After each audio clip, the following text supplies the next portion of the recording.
Before starting the numerical, we'll discuss what are the rules required to sketch the root locus.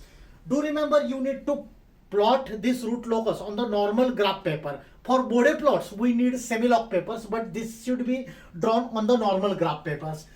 So without wasting the time, let us start studying what are the rules which are applicable. देखो ये rules अभी आप लोगों को थोड़े tough लगेंगे, लेकिन numerical solve करते वक्त I will be explaining every rule in detail. Just we are taking overview of each rule. First rule is, before that, what is the root locus? It is locus of closed loop poles in S plane and it is called the root locus. S plane मतलब क्या है? जैसे S मतलब Laplace, इस axis पे मतलब x axis पे हम लोग लिखते हैं real part of S. S means Laplace, इसको सिग्मा से भी डिनोट करते हैं. Real part of S is sigma. It is plotted on x axis, whereas on y axis we are supposed to plot imaginary part of s. S is Laplace and it is also denoted by j omega. So it is graph of sigma versus j omega. इसको बोलते हैं s plane. Then first rule is it is symmetric about real axis. मतलब जो भी graph हम लोग plot करेंगे that should be symmetric about real axis. Real axis ये है, it should be symmetric about real axis. Second rule, total number of branches, मतलब कितने ब्रांचेस होने चाहिए रूट लोकस में, that is equals to MAX means maximum of P, Z. P means poles, Z means zeros. We have already studied. कोई एक equation है जिसमें numerator term है, डिनोमिनेटर टर्म है, तो जो रूट्स है न्यूमरेटर के उसको बोलेंगे zeros. Roots of denominator are called poles.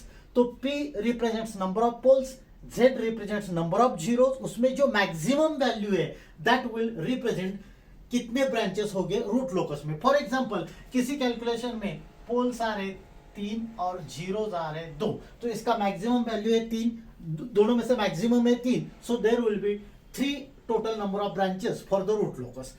The direction of branch, direction of every branch is from pole to zero. मतलब हर एक ब्रांच पोल्स पोजीशन से स्टार्ट होगा और जीरो पे एंड होगा. So it is from pole to zero. Third rule, any point on real axis lies on root locus if summation of poles and zeros at the RHS of that point is odd. ये most important point है.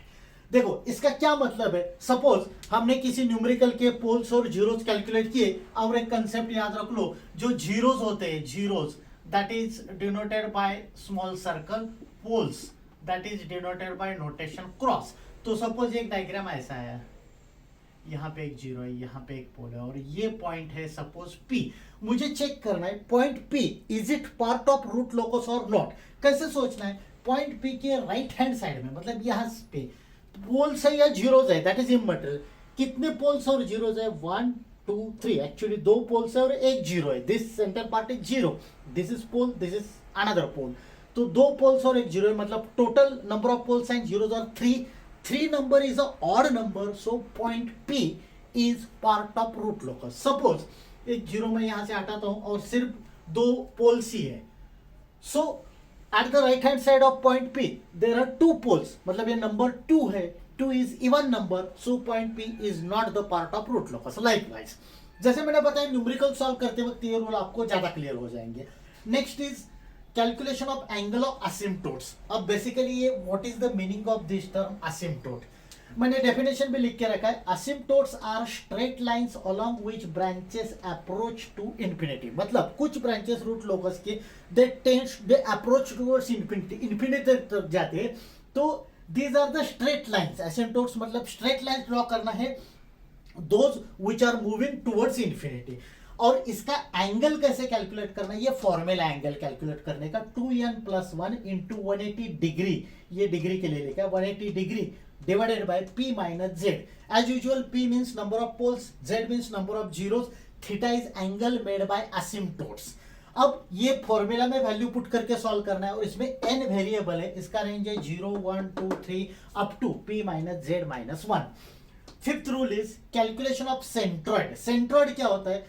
It is a point on real axis through which asymptote pass. मतलब asymptotes हम लोग draw करेंगे वो real axis पे, मतलब इस एक्सिस पे. कौन से पॉइंट के? सपोज ये एक असिम्प्टोट ऐसा है, इसका कुछ एंगल है से 60 डिग्री जो इस फॉर्मूला से आया है. ये जो पॉइंट है, let us say this point is A, through which it is the point on real axis through which asymptote pass, मतलब रियल एक्सिस पे ये पॉइंट ए है, इसके थ्रू ये असिम्पटोट पास हो रहा है, so this is called the centroid. ये कैलकुलेट करने का फॉर्मूला है. Centroid is denoted by sigma. It is summation, ये सिंबल समेशन का है, summation real part of poles minus summation real parts of zeros upon p minus z. As usual p means number of poles, z means number of zeros. Next rule number 6, calculation of break away point. अब break away point क्या होता है? It is the point where poles meet and moves away. मतलब poles का motion होता है, they collide at one particular point and then they get splitted away. तो ये पॉइंट है where the poles meet and move away, that is called break away point. ये calculate कैसे करना है, इसके स्टेप्स लिख के रखे मैंने. First step is obtain characteristic equation. We know how to obtain it. 1 plus G of S into H of S is equal to 0. ये इक्वेशन तैयार करके जो इक्वेशन आएगा दैट इज कैरेक्टरिस्टिक इक्वेशन, उसमें के टर्म आएगा. So second step is obtain equation of K, मतलब K का एक इक्वेशन तैयार करना है from step 1. Third step is इसका डेरिवेटिव लेना है with respect to S. So obtain DK by DS and equate that to 0. मतलब ये जो k का इक्वेशन है इसका डेरिवेटिव ले लो, dk by ds equate it to 0, so you will get dk by ds is equal to 0. इसके roots calculate करना है. The roots of this equation gives break away point. जैसे मैंने बताया हम लोग न्यूमेरिकल सॉल्व करेंगे तो ये स्टेप ज्यादा क्लियर हो जाएंगे. देखो ये आप चाहो तो स्क्रीनशॉट लेके रखो. ये रूल्स बहुत इंपॉर्टेंट है न्यूमेरिकल सॉल्व करने के लिए. और क्वेश्चन पेपर में अगर थ्योरी क्वेश्चन आता है तो भी ये रूल्स आपको लिखने पड़ेंगे. Next rule is decide intersection of root locus with imaginary axis. ये कैसे कैलकुलेट करना है, मतलब रूट लोकस इमेजिनरी एक्सिस को, imaginary axis is Y axis, कहां पे इंटरसेक्ट करता है वो पॉइंट्स कैलकुलेट करने के लिए ये स्टेप्स है. Step 1 obtain characteristic equation like this. Second step construct Routh array, Routh array तैयार करना है and calculate K marginal value of K we need to calculate. Third calculate auxiliary equation. हमने already learn किया है Routh array के case में. Still I will brush up the things while solving the numericals. So calculate auxiliary equation, then roots of auxiliary equation gives intersection with imaginary axis. Last rule is calculation of angle of departure and arrival. ये rule complex poles और complex zeros है तभी applicable है. Angle of departure मतलब किस angle से depart हो रहा है रूट लोकस, और एंगल ऑफ अराइवल किस एंगल से the branch is arriving, that is angle of arrival. It is phi D and phi A. Phi D का फॉर्मूला है 180 degree minus phi. Phi A angle of arrival is 180 degree plus phi. और phi का generalize formula है summation of angle made by poles minus summation of angle made by zeros. I have written the steps which are required to solve the numericals, that means to draw the root locus diagram. First step, find poles and zeros. जैसे मैंने explain किया है, zeros मतलब roots of numerator, poles means roots of denominator, and calculate number of branches approaching towards infinity. इसके भी rules है, we have studied, we'll discuss it while solving the numericals. Second step, draw pole zero diagram and mark parts existing on root locus using rule number 3. Third step, calculate angle of asymptotes. Fourth, calculate centroid and draw asymptotes. Asymptote centroid से draw करना है which will travel towards infinity. Next step, calculate breakaway point. इसके steps already हमने discuss किए हैं, formula भी बताया मैंने. Next, calculate intersection with imaginary axis. Next, calculate phi d means angle of departure and angle of arrival. If it is applicable, मतलब उस problem में लगता है तभी ये कैलकुलेशन करने हैं. And last step is construct the root locus. So let us make use of this rules and this steps to draw the root locus. So let us solve few numericals related to this. Now let us solve one numerical. Given numerical is open loop transfer function of unity feedback system is g of s. ये g of s का equation दिया है. Sketch the root locus and comment on the stability. First part देखो, make the thing simple. कैसे याद रखना है, numerator के जितने रूट्स है उसको जीरोस बोलते हैं, डिनोमिनेटर के जितने रूट्स है उसको पोल्स बोलते हैं. Look at given equation. Numerator में कांस्टेंट है K, there are no roots, so number of zeros z is equal to 0. इस सिंप्लिसिटी के लिए पहले से मैंने लिख के रखा है. नंबर ऑफ पोल्स, अब देखो कितने पोल्स है, ये पहला टर्म देख लो, ये s है ना. I can write this term as s minus 0. ये सिंपल एस है, so I can write it as s minus 0. So first pole is at 0, second pole, ये टर्म क्या दिया है, s+2। बेसिक कंसेप्ट याद रखना, जब हम लोग रूट्स निकालते हैं, मतलब पोल्स लिख रहे हैं, पोल्स मीन्स रूट्स, तो ये साइन चेंज करना है, s+2 है, so pole will be at -2। Very simple trick.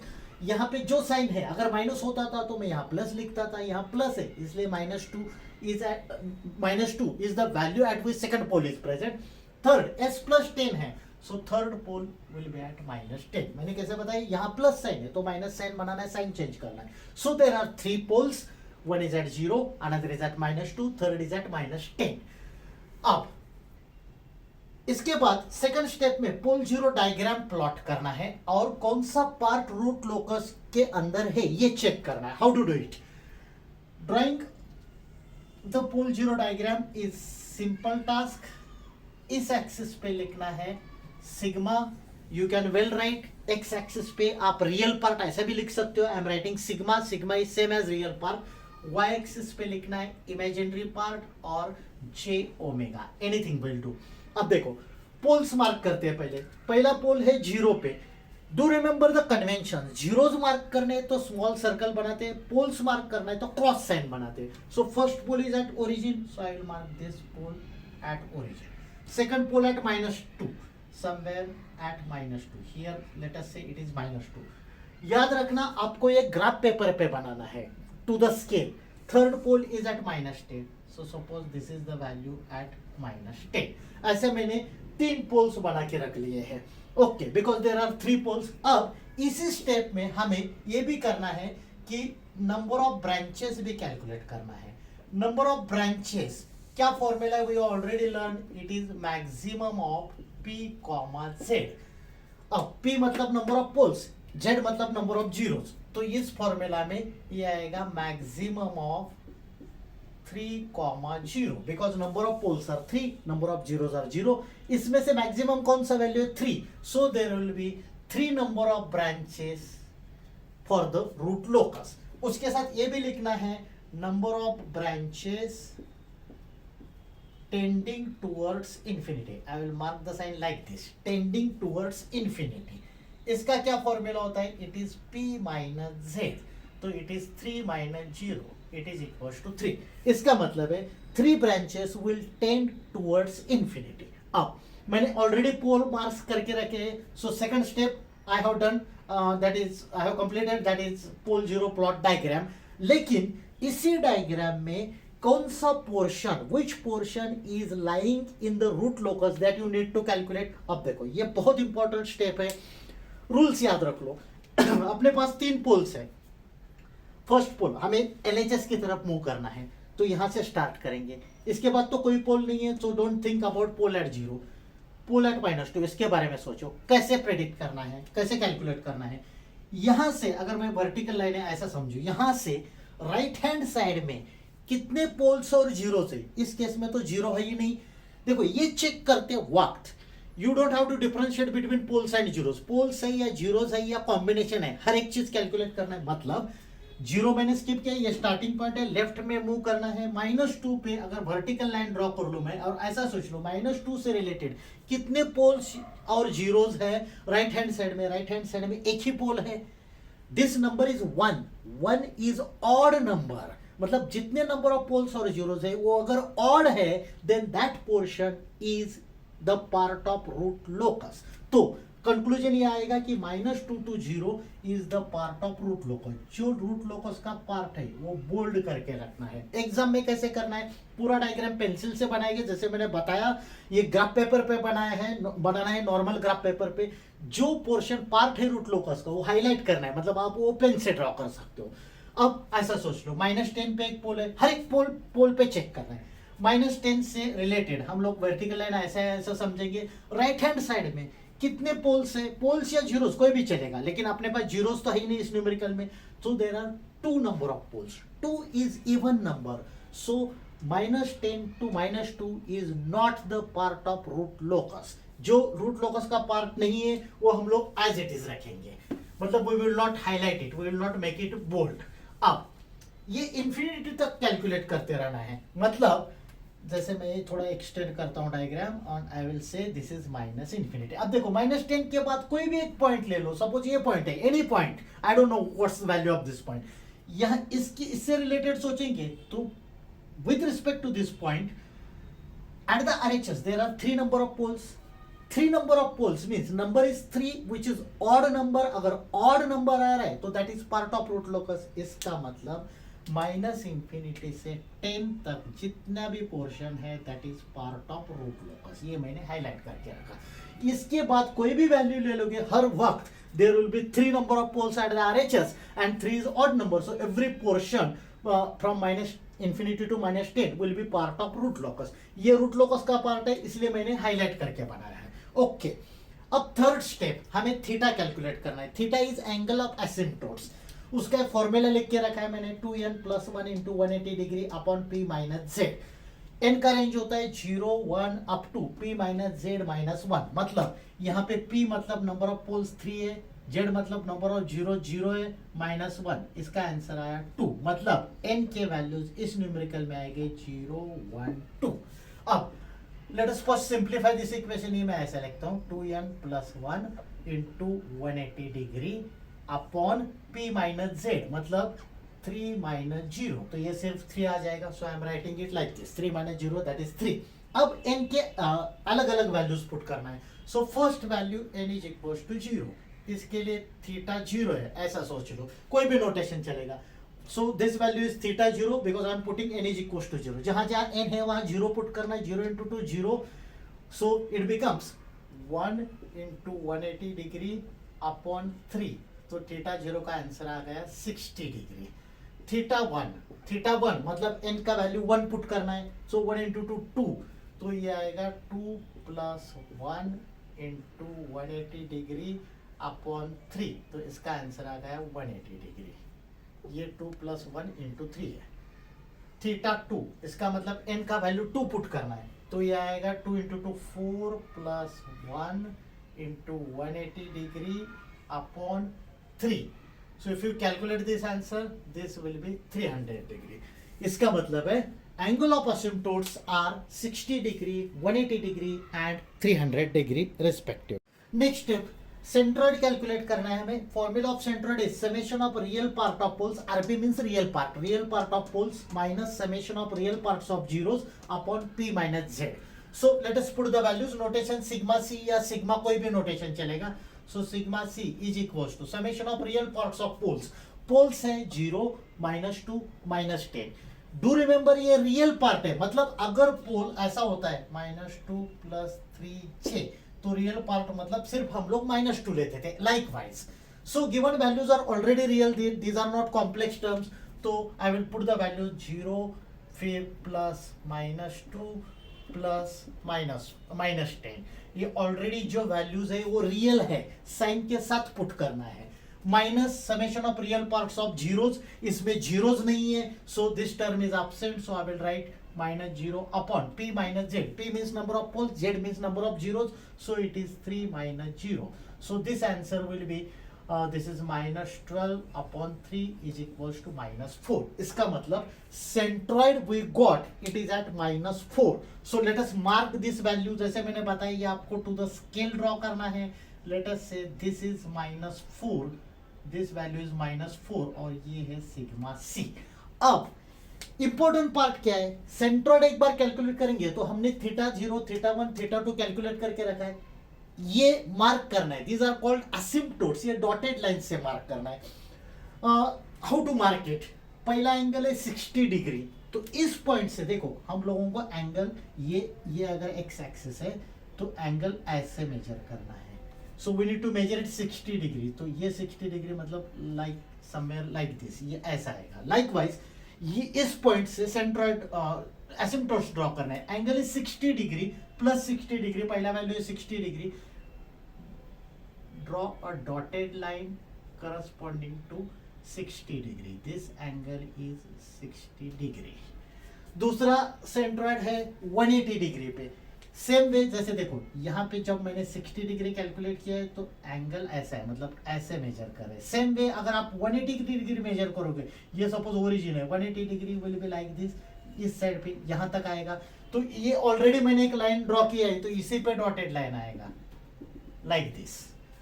Third, it is at 300 degree, same technique यहां से, मतलब with respect to real axis, ये ओरिजिन है, with respect to real axis ऐसा मेजर करना है लाइक दिस, यहां तक 300 डिग्रीज मेजर करना है। तो ऐसे मेजर करेंगे हम लोग लाइक दिस, तो ये angle 300 degree will be somewhere here, जैसे यहाँ पे मैं मार्क करके रखता हूँ, ये एंगल आएगा 300 degrees like this. So this is the way how to mark the asymptotes if you have the values of angles. Next step, calculation of breakaway point. हमने रूल्स में ये लिख के रखा है क्या क्या रिक्वायरमेंट है। Presently we are talking about this particular numerical. अब देखो, first step is we need to generate the characteristic equation. How to do it? 1 plus g of s into h of s is equal to 0। Unity feedback system है, मतलब h of s 1 है, तो ये simple h of s यहाँ से cut हो जाएगा। Put the value of g of s which is given in the question, it is k upon s into s plus 2 s plus 10 is equal to 0। LCM ले लो, मतलब 1 से सबको multiply करना है, so it becomes s into s plus 2 s plus 10, ये 1 into A कर दिया, plus k remains as it is, divided by ये पूरा टर्म आएगा, लेकिन आरएचएस में 0 है। देखो, डिवाइडेड बाय ये पूरा टर्म आएगा, आरएचएस में 0 है, तो ये टर्म अगर मैं डिनोमिनेटर के यहाँ ट्रांसफर कर लूँ तो वो भी 0 हो जाएगा। So I am not writing it, I am skipping it. LCM ले लिया, ये पूरे टर्म से 1 को मल्टीप्लाई किया, प्लस के लिखा, डिवाइडेड बाय ये पूरा टर्म आएगा, लेकिन आरएचएस 0 है, तो ये टर्म ट्रांसफर करेंगे तो 0 हो जाएगा। So I have skipped it. Let us expand this summation, ये मैं ऐसे लिखता हूँ, एस स्क्वायर प्लस 2s, मतलब s से इसको मल्टीप्लाई किया, in second bracket s plus 10 plus k is equal to 0। आगे सिंप्लीफाई करते हैं, एस क्यूब, एस स्क्वायर से मल्टीप्लाई करेंगे, S cube plus S square into 10, 10s square plus 2s into s plus 2s square plus 2s into 10, it is 20s plus k is equals to 0. So we have got the equation s cube plus 12s square plus 20s plus k is equals to 0. इससे k का equation generate करना है. So I will write it over here, k is equals to, ये k सिर्फ यहाँ पे रखेंगे, बाकी टर्म्स RHS में ट्रांसफर करेंगे. So k becomes minus s cube minus 12s square minus 20s. ये k का वैल्यू आ गया. अब इसका डेरिवेटिव लेना है, that is dk by ds is equals to, इसका डेरिवेटिव आएगा minus 3s square minus 24s minus 20, और ये इक्वेट टू 0 करना है.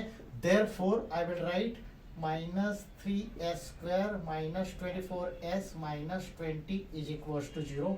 मतलब ये सब माइनस के टर्म्स प्लस हो जाएंगे क्योंकि we are equating it to 0.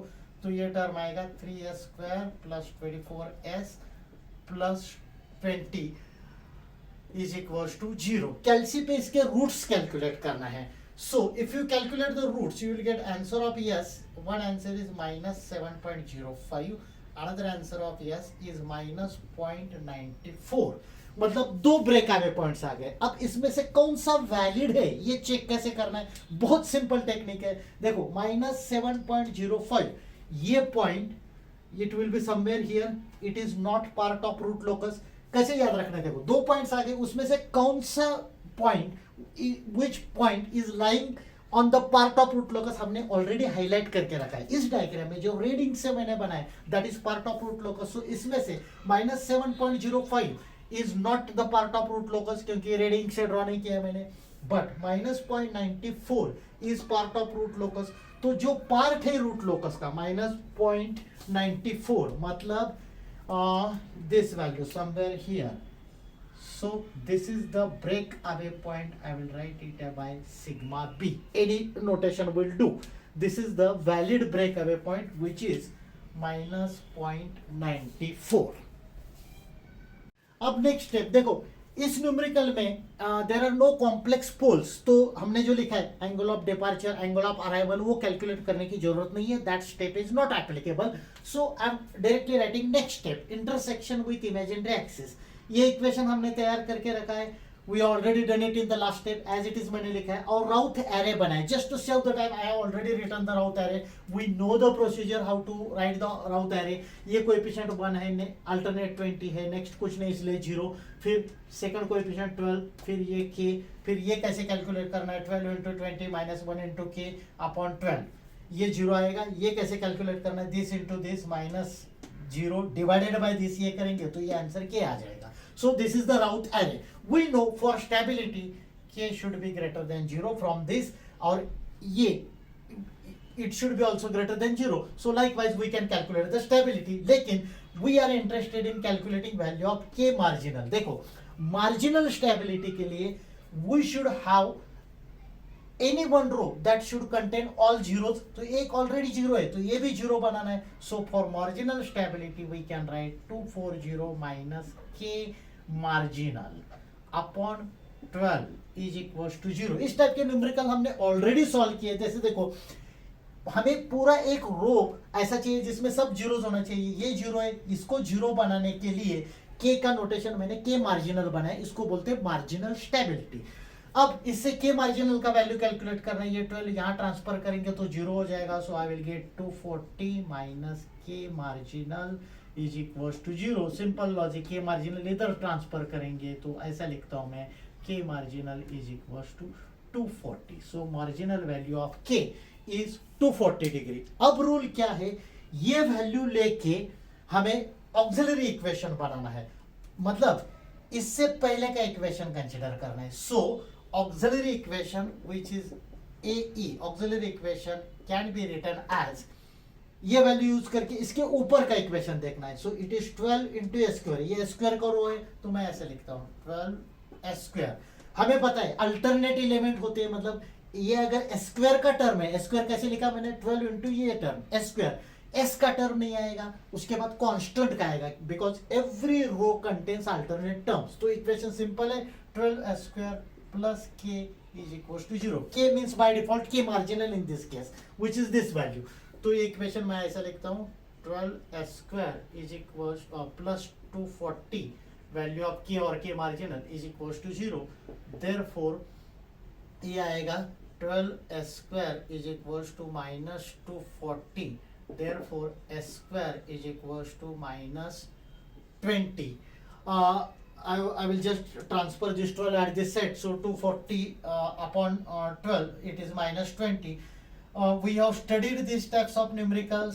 जैसे देखिए ऐसे लिखते हैं, कभी भी माइनस साइन आ रहा है तो j स्क्वायर लिखना है एंड 20 एज इट इज. मतलब माइनस साइन के लिए j स्क्वायर लिखा मैंने एंड 20 एज इट इज. इसका स्क्वायर रूट निकालना है. सो टेक स्क्वायर रूट निकालने के लिए प्लस माइनस लिखना पड़ेगा. यहाँ जे स्क्वायर का स्क्वायर रूट आएगा j और रूट 20 कैलसी पे सॉल्व करना है. So it is 4.472. ये जो वैल्यू आ गया है, एक वैल्यू है प्लस 4.472 और दूसरा वैल्यू है minus 4.472. These are the points at which the asymptotes crosses or touch to the imaginary axis. तो ये पॉइंट मार्क करके रखना है. मतलब ये पॉइंट है माइनस, पहला पॉइंट है प्लस 4.472. तो समवेयर हियर ऐसे मैं लिखता हूँ प्लस 4.472 और दूसरा minus 4.472. These are the points at which root locus, not asymptotes, root locus touches to the imaginary axis which I have marked. अब लास्ट स्टेप, हमने ऑलरेडी सिग्मा भी मतलब ब्रेक अवे पॉइंट मार्क करके रखा है. तो इस पॉइंट से ये पॉइंट सिग्मा बी का है. I will use another colour. ये sigma B break away point है विच इज माइनस 0.94. ये हमने ऑलरेडी मार्क करके रखा है. ये अभी इंटरसेक्शन के पॉइंट्स मार्क किए हमने. So last step is curve draw करना है. और एक रूल ऐसा है कि root locus is always symmetric about real axis. मतलब curve will be like this, इस टाइप का curve towards infinity. And second point is this point like this, this is towards infinity. So this is the complete root locus. So dear students, that's it for today's session. Thank you. Thanks a lot for watching this video.